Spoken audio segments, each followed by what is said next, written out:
이 시간 저와 여러분에게 주시는 살아계신 하나님의 말씀은 욥기 23장입니다. 욥기 23장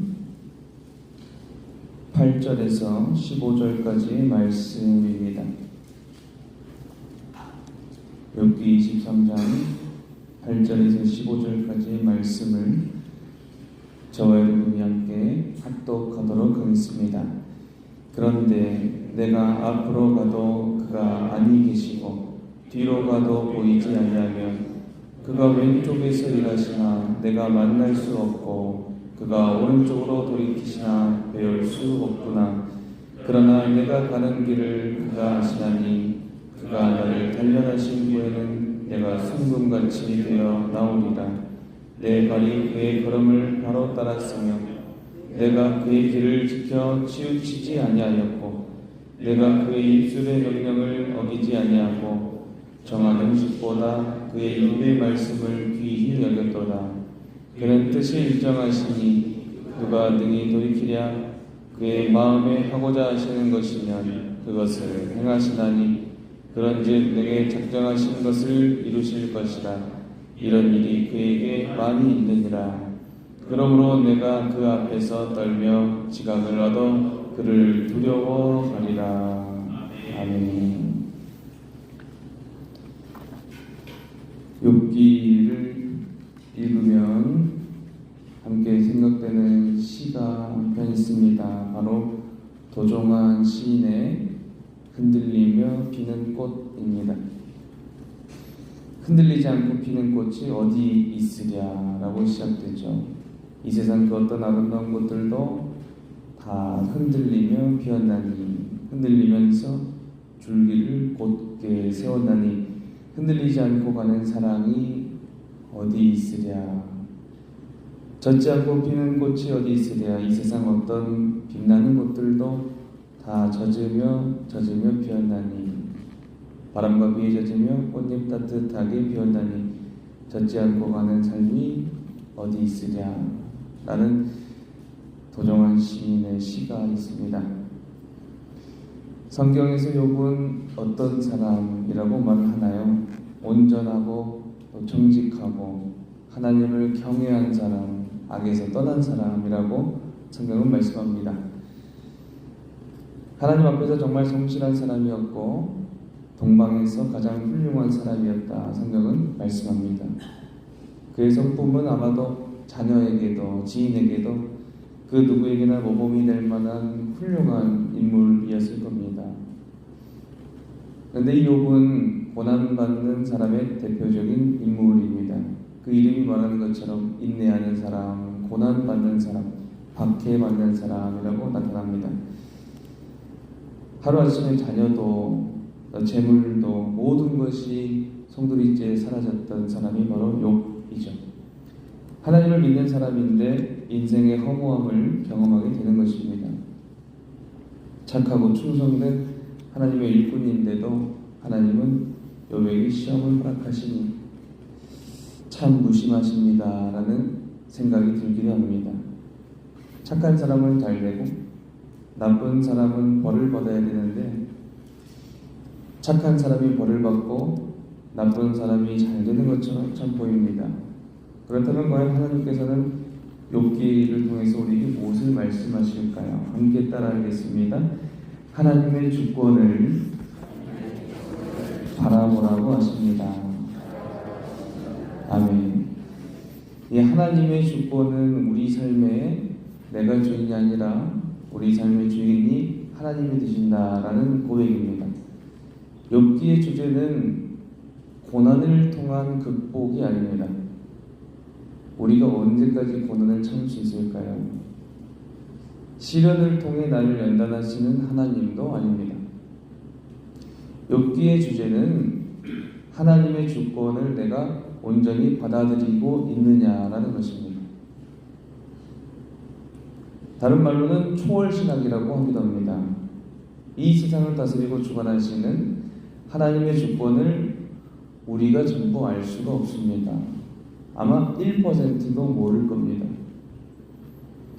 하나님을 얼마나 아십니까? 라고 물어봤을 때 이런 예화가 있어요. 큰 바닷물에 작은 물동이를 가지고 그 물을 계속해서 담아 넣는다면, 만약에 그 바닷물이 하나님이라고 하면 그 물속에 하나님을 우리가 계속 담아 넣는다면 얼마나 하나님을 담아 넣을 수 있을까? 다 1%도 담아낼 수가 없을 겁니다. 하나님 얼마나 아십니까? 했을 때 정말 조금 아는 것이죠. 아주 조금 아십니다. 아마 단 1%도 하나님의 주권에 대해서 우리는 알 수가 없습니다. 욥기 마지막 점에 보면 너가 이것을 아느냐라고 하나님이 말씀하세요. 하늘에 초석을 놓았을 때 우주 만물의 처음 시작될 때는 어디 있었느냐라고 하나님이 물어보시기도 하시죠. 욥 자신 또한 고난 중에 있을 때 하나님의 주권을 알지 못했습니다. 욥은 자신이 태어난 것을 저주하기도 했고요. 자신이 의로운 사람이었다라고 억울하게 말하기도 했습니다. 난 참 잘 지냈는데, 난 참 잘했는데 왜 나한테 이런 시련이 있을까? 욥의 새 친구로 등장하는 엘리바스, 소발, 빌닷이라고 하는 사람들이 있죠. 이 사람들은 욥을 위로해주는 척하면서 너 잘못한 거 있으면 빨리 회개해라. 너가 잘못했으니까 하나님이 지금 이런 벌을 내리는 거 아니냐라고 그렇게 오래 핀잔을 줍니다. 우리 삶에서 종종 문제가 생기면 이런 생각을 하곤 하죠. 하나님은 왜 나에게 이런 시련을 주시는가? 안 그래도 힘이 드는데 왜 이런 시련을 나에게 주시는 것인가? 이런 생각들 많이 합니다. 사랑하는 성도 여러분, 하나님은 시험을 주시는 분이 아닙니다. 야고보서 1장 13절은 이렇게 말씀합니다. 사람이 시험을 받을 때 내가 하나님께 시험 받는다 하고 하지 말지니 하나님은 악에게 시험을 받지도 아니하시고 친히 아무도 시험하지 아니하시니라 라고 말씀합니다. 폴라드라는 여성이 있었습니다. 이분은 시카고 지역에서 사립학교 선생님이었는데 수년 동안 각종 합병증으로 고생을 했기 때문에 이 친구가 추천하는 신유 부흥회를 갔답니다. 신유라고 하면 이렇게 치유의 역사가 일어나는 그 부흥회인데, 그런데 기도를 받았어요. 기도를 받았는데 돌아보니까 병이 더 악화된 거예요. 알고 보니까 그 신유 부흥회 인도하셨던 분이 이단이었던 겁니다. 가짜 목사였던 거죠. 그래서 계속된 병의 악화로 인해서 학교 생활도 하지 못하고 일상생활도 조금 힘든 상황이 되었어요. 그래서 모든 일들을 중단하고 휴양하는 중에서 선교 역사에 관한 책을 읽다가 자기가 소명을 발견했는데 그것은 바로 아프리카 선교사로 가야겠다라는 하나님의 그 부르심이었습니다. 그래서 그녀는 자신의 모든 지위와 모든 위치를 내려놓고 하나님의 주권만을 찾았답니다. 하나님께서 어떻게 하실지, 하나님께서 나를 어떻게 사용하실지. 그래서 그녀에게 주신 주님의 소명은 선교사였습니다. 주님께 모든 것을 맡기니 그 이후로 모든 건강이 회복되고 선교사로 헌신할 수 있었답니다. 그리고 나서 그녀가 은퇴한 후에 어떤 기도회에 갔는데 백발을 한 여인이 이렇게 하는 기도를 듣고는 가사가 떠올라서 시를 막 적었답니다. 그 백발의 여인의 기도는 이랬답니다. 오직 우리 생에 어떤 일이 일어나도 좋습니다. 다만 오직 주님의 뜻과 섭리만 내 삶에 이루어지게 하시옵소서라는 고백이었어요. 이 기도는 나에게 모든 문제를 해결해 달라는 기도가 아니죠. 하나님께 간구하는 기도도 아니고요. 오직 하나님 나라와 그 의를 구하는 기도였습니다. 하나님의 주권을 인정하고 그 주님의 통치에 나의 온 마음과 삶을, 내 일상을 맡겨드리는 그 기도였습니다. 폴라드는 이 기도를 들으며 마음에 감동된 대로 가사를 적죠. 주님의 뜻을 이루소서 라고. 고요한 중에 기다리겠습니다. 진흙과 같은 날 빚으사 주님의 형상을 만들어 주시옵소서 라는 고백입니다.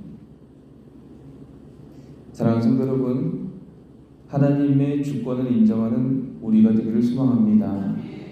고난의 대명사로 보이는 욥은 마지막 결론에 가서 하나님의 주권을 인정하는 대명사로 바뀌죠. 고난 중에 있었지만 그 고난마저 초월하는 겁니다. 하나님을 바라보는 사람이 되는 겁니다. 사탄의 시험과 하나님의 연단의 차이는 딱 한 가지로 나타납니다. 바로 우리를 앞으로 나가게 하고 하나님의 주권을 인정하게 하면 하나님이 우리와 함께 하시는 훈련의 과정이요 연단의 과정입니다. 그런데 이 시험 가운데 나를 후퇴하게 하고 내가 하나님과의 관계가 멀어지면 그것은 사탄의 시험입니다. 부모님들이 계단을 오르고자 하는 어린아이가 한 걸음 내디딜 수 있도록 자 힘을 내봐라 하고 한 손을 잡고 올라갈 수 있게 하잖아요. 그것은 오히려 그 아이가 잘 올라갈 수 있도록 부모님이 강화시켜 주시고 있는 겁니다. 반대로 사탄은 영원토록 그 아이가 그 계단을 오르지 못하고 난간만 붙잡게 하는 거죠. 할 수 없도록 말이죠. 사랑하는 성도 여러분, 오늘 하루 우리는 어떻게 주님의 주권을 인정해야 할까요? 함께 하겠습니다. 모든 것이 주님의 것입니다. 모든 것을 주님께 맡깁니다. 주님의 뜻을 이루소서. 주님이 나를 주장하시고 주님이 나와 함께 하시니 모든 것이 우리 하나님의 섭리 안에 통치 가운데 이룰 줄로 믿습니다. 함께 보겠습니다. 주님 안에서 잘 되고 있습니다.